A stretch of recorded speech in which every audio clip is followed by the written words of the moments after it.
America in the 1920s, also known as the time of modernity.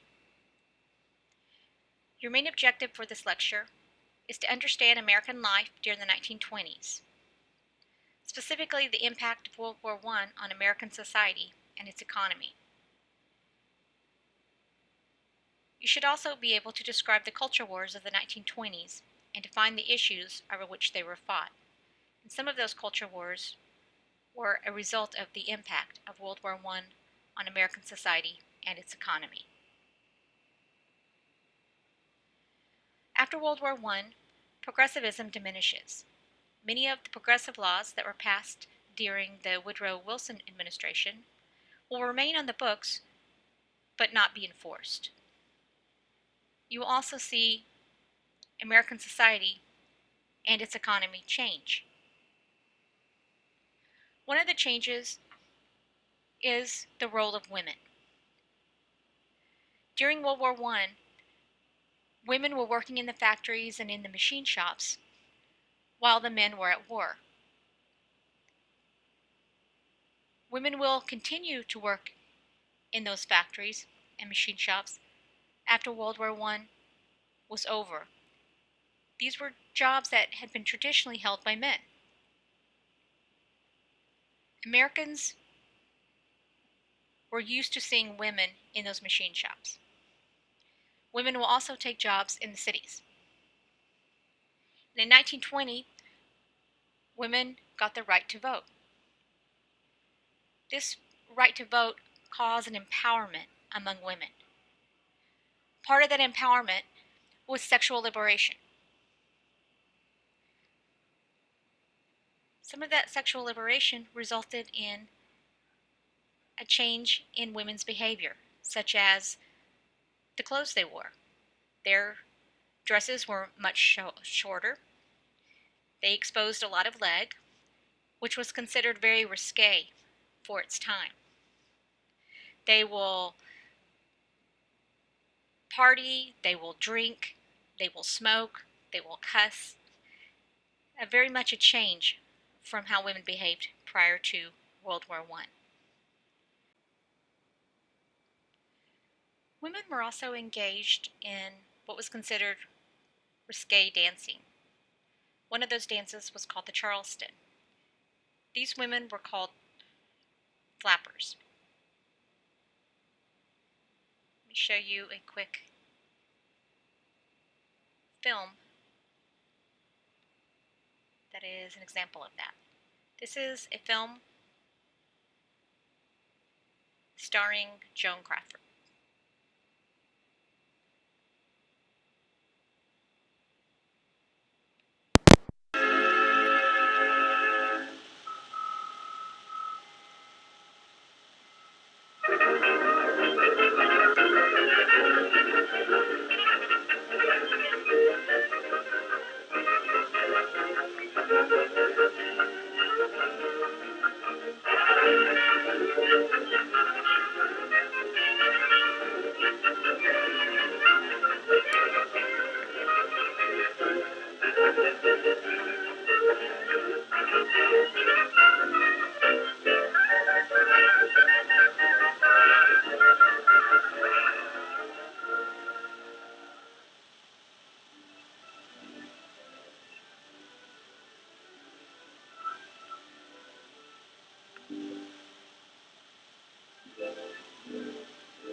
let's move on to the economy.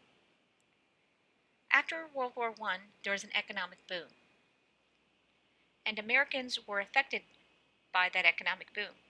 For example, the automobile. This is a photograph of the Model T, which in 1908 sold for about $1,000. And the average income at that time was about $400 a year. So only the very wealthy could afford an automobile. But after World War I, that all changed. During World War I, the U.S. developed the assembly line, primarily for war machinery. But then it was used to produce automobiles faster and cheaper. In the 1920s, the automobile will cost about $295.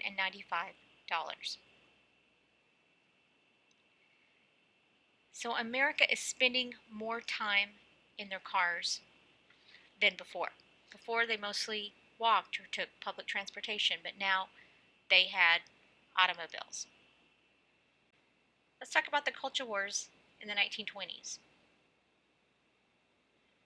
The culture wars were between whites and African Americans, nativists and those who favored immigration, the younger generation and the older generation, the poor and the wealthy, and skeptics, meaning scientists, and religion.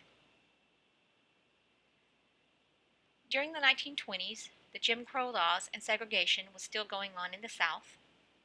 Segregation was going on in the armed forces until the 1950s. And African Americans were being terrorized by groups such as the one you see here, the KKK. The KKK began during the Reconstruction era and became rather large by the time you reached the 1920s. At its height in 1923, there were about 5 million members. The KKK did not welcome anyone that was not white Anglo-Saxon Christian. So they didn't like African Americans, they didn't like Jewish people, they didn't like gypsies, and the list goes on. They will march in Washington and in other places as well. And what causes this major increase in KKK numbers is a film called Birth of a Nation. Birth of a Nation comes out in 1915, and its overall message is that that the whites should be taking back their society, that the Civil War shouldn't have ended the way it did, African Americans shouldn't have rights. It depicts African Americans as not very smart, as very incompetent to be in politics or to run a government or be in government. And at the end of this film, you'll see really the heart of what they are saying. What they did in this film is they took this idea that African Americans shouldn't have rights, but they did it all in the context of religion. So I'm going to put those clips on canvas, so I want to make sure that you see those clips. During this time period, there was something called the Black Separatism movement. And what this movement was about was blacks felt that they were not getting a fair shake in society. So the separatism movement was about giving up and going back to Africa because they were never going to be treated equal in America. This movement was led by a gentleman by the name of Garvey, and he was a member of the Universal Negro Improvement Association. Blacks will also migrate north from the south, and they did so for better opportunities. Although when they get to these cities, those opportunities will not be great, but in their view, they were better than what they were experiencing in the South. And in many of the northern cities, in particular, the Harlem Renaissance was going on. The Harlem Renaissance was a cultural movement that emphasized African art, music, literature, etc. And it really embraced African heritage. It was about racial pride. Part of that movement was jazz. And you would hear a lot of jazz at a club such as the Cotton Club. It was a very famous club. Jazz was actually borrowed from the blues. It also included ragtime. It had mostly solo musicians who improvised. For example, Louis Armstrong. During the 1920s, there was a strong sense of nativism. And remember, nativism is anti-immigrant sentiment. There is this trend towards Americanism.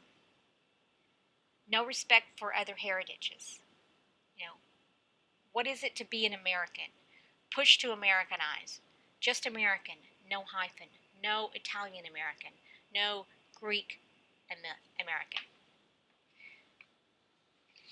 And some of this stems from the impact of World War I. It's this anti-German sentiment that will transfer to an anti-immigrant feeling. Also, the Red Scare of the 1917 Russian Revolution, where Russia becomes communist. The U.S. will pass Espionage and Sedition Acts between 1917 and 1918 during World War I because of this fear. What those acts said was that it was illegal to protest or rally against the government during World War I. So during this time, it wasn't okay to be a socialist, and it really wasn't okay to be a communist. So in 1924, the U.S. will pass what's called the Johnson-Reed Act, also referred to as the National Origins Act or the Immigration Restrictions Act. And what this act did was that it put quotas on immigration. It said that annual immigration from designated countries was not to exceed 2% of nationality as it stood in the 1890s. And they used the 1890 census as a guide. So it severely limited Italians, Greeks, Poles, Russians, and other Southern and Eastern Europeans that came to the U.S. after 1890.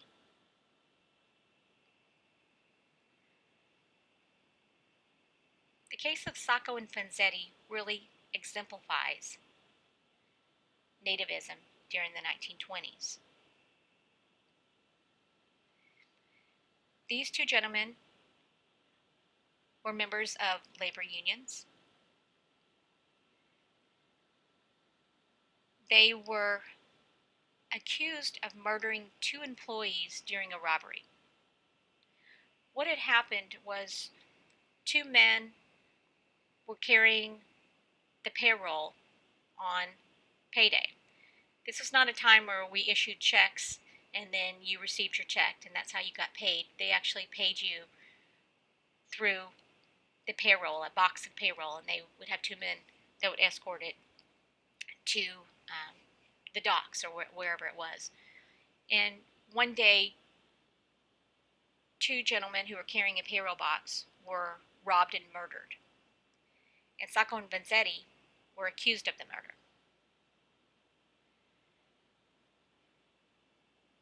These two gentlemen were targeted because of their pro-labor affiliation, and they were considered anarchists. So if you spoke out against the government, you were considered an anarchist, or you were considered the enemy. They didn't really receive a fair trial, and both of these gentlemen were hanged as a result.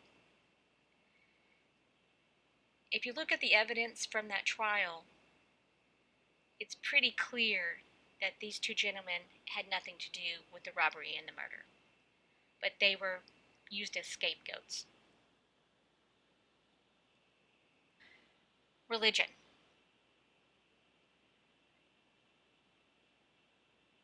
The disputes in religion have to do with both morality and the origin story, the Genesis story of Adam and Eve.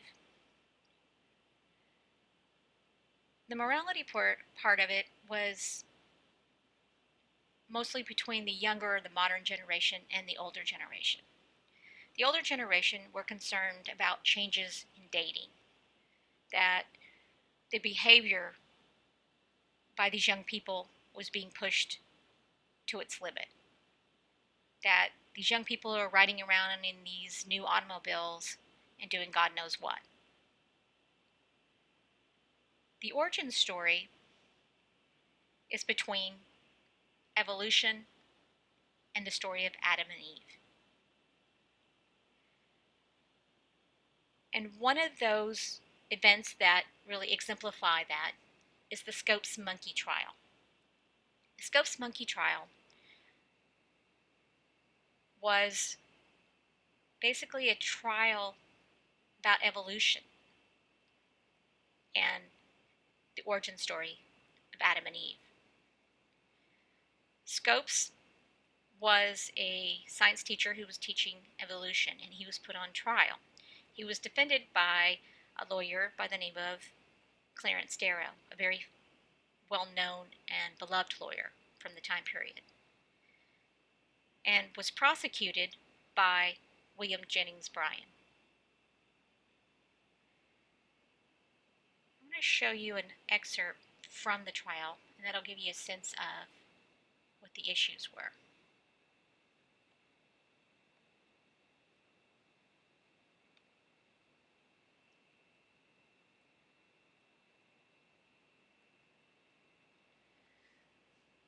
So what had happened in this trial was that Darrow had made several motions for experts and other evidence, and he was not able to get it in. He was being blocked.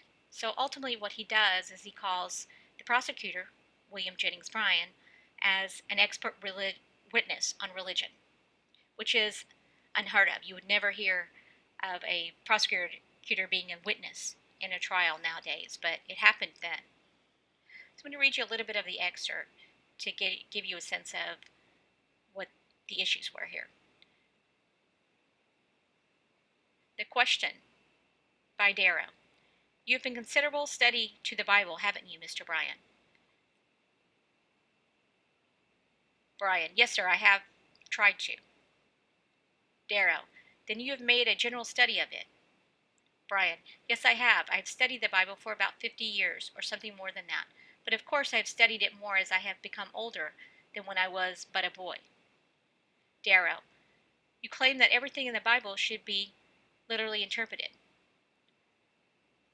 Bryan. I believed everything in the Bible should be accepted as it is given there. Some of the Bible is given illustratively. For instance, you are the salt of the earth. I would not insist that man was actually salt, or that he had flesh of salt, but it used in the sense of salt as saving God's people.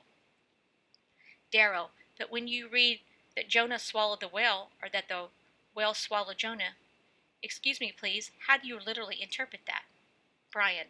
When I read that a big fish swallowed Jonah, it does not say whale. That is my recollection of it. A big fish, and I believe it, and I believe in a God who can make a whale and can make a man and make both what he pleases. Darrow. Now you say the big fish swallowed Jonah, and he there remained how long? 3 days, and then he spewed him up the land? You believe that the big fish was made to swallow Jonah? Bryan. I'm not prepared to say that. The Bible merely says it was done. Darrow. You don't know whether it was the ordinary run of fish or made for the purpose. Brian, you may guess. You evolutionists guess, right? So he's trying to say that, look, the Bible is not literal. So how can you say the story of Adam and Eve is literal and evolution is wrong? Okay.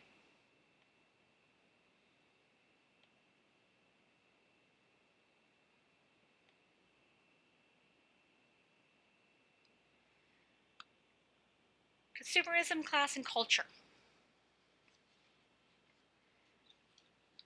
As I mentioned before, there is an economic boom after World War I. The radio becomes popular during the 1920s. And what's important about the radio is that it connects people together. That you could hear music on the radio. Now, someone that had made the music in a studio, and you could now hear it on the radio.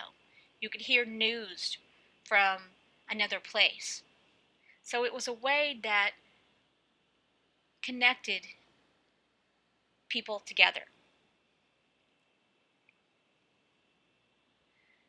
The radios will include advertisements. Of course, it will be audio advertisements, but advertisements nonetheless.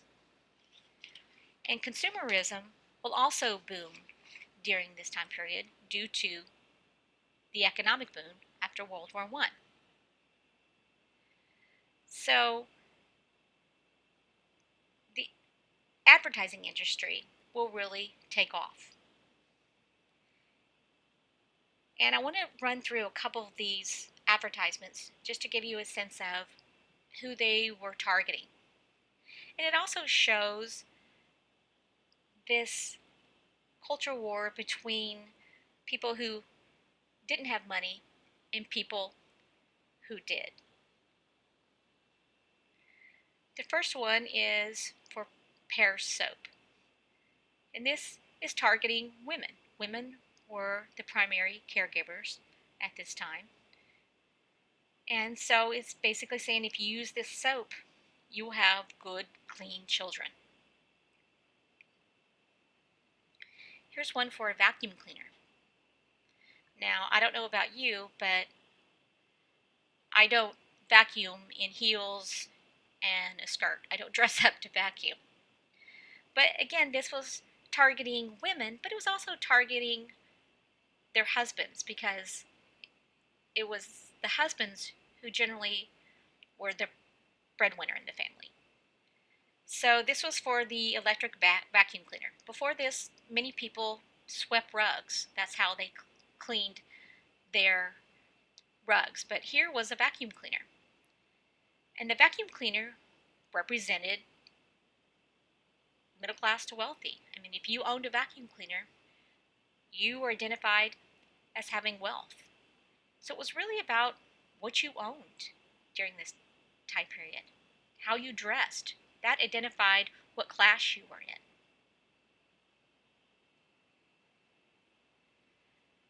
This is a road sign.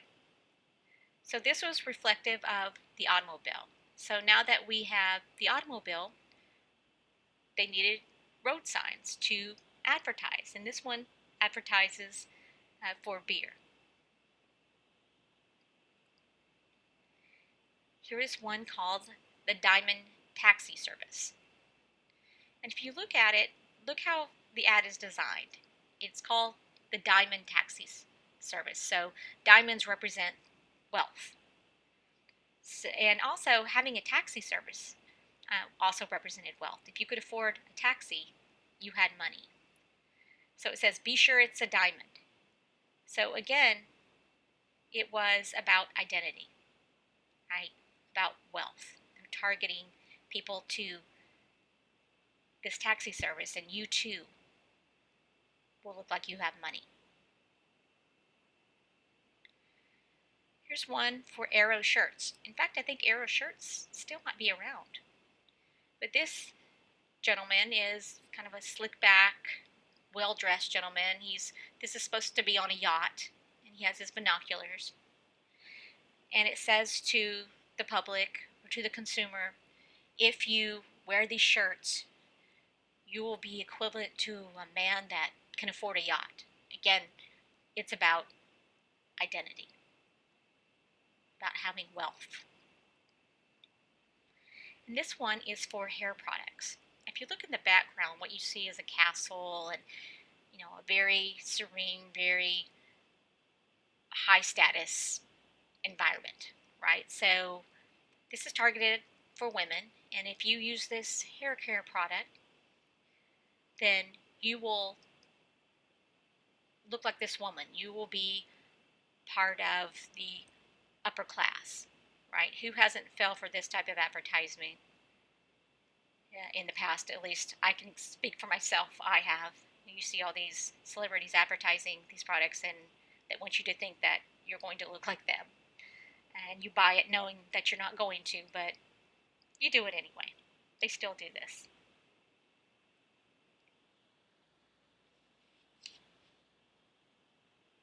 Okay, this ends America in the 1920s Modernity lecture. If you have any questions, please let me know.